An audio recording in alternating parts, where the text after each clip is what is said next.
world economy has certainly shown resilience, some places more than others. The US economy, for instance, is really showing strong growth, and we keep revising our forecast upwards. And inflation has come down almost everywhere without any big hit to economic activity. So I think these are all very good signs. But as you said, there are several risks yet on the horizon. Geopolitical tensions, I would say, are one big one. There is, of course, also the outcome of some very big elections that are going to happen soon around the world, and that has implications for policies, China's growth, the potential direction, whether all the recent measures will raise growth, is to be seen. So we still have the Middle East, and that could turn into a wider conflict, and that could affect oil prices. So there are several risks that we do worry about. Indeed, I want to get into some of those geopolitical risks, because the latest twist here is that North Korean soldiers are now training on the ground in Russia. The US and NATO allies believe that if these troops were to join the front line, it would mark a significant escalation. How concerned are you then about each twist and turn we are seeing in these geopolitical stories?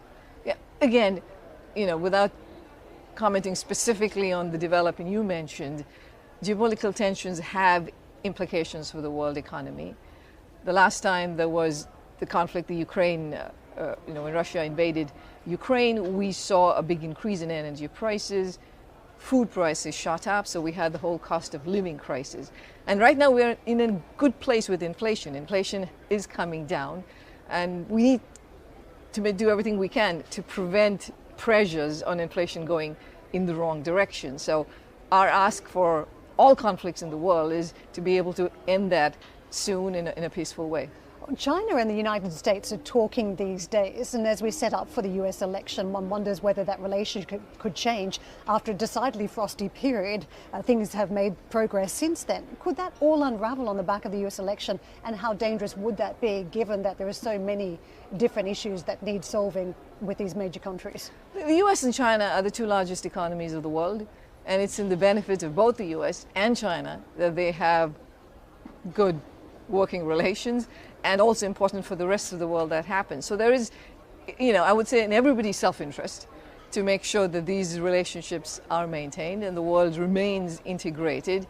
Of course, countries need to adapt their supply chains, they need to de-risk to some extent, but you don't want to throw the baby out with the bathwater. So we'll wait and see what exactly happens after the US elections. But the point we've been making is that these two large economies are very important for the world.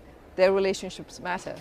De-risking is one thing, but new trading blocs forming is another. And that was something that came up in the IMF report this week, that there is a risk of that further trade fragmentation. What concerns do you have about the escalation against China on national security concerns? So to your point, we are seeing geopolitically driven trade around the world, which is, while if you look at overall trade to GDP, that's holding up fine. But who's trading with whom is certainly changing. We're seeing less trade between the US and China, but we're seeing a bunch of that trade also get rerouted to through other countries, so-called connector countries.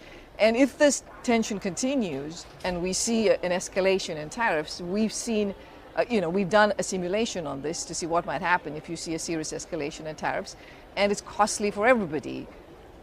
Output is going to be much lower than what we are projecting for all countries in the world. There's going to be pressure on inflation. So that's not the direction in which we should be going.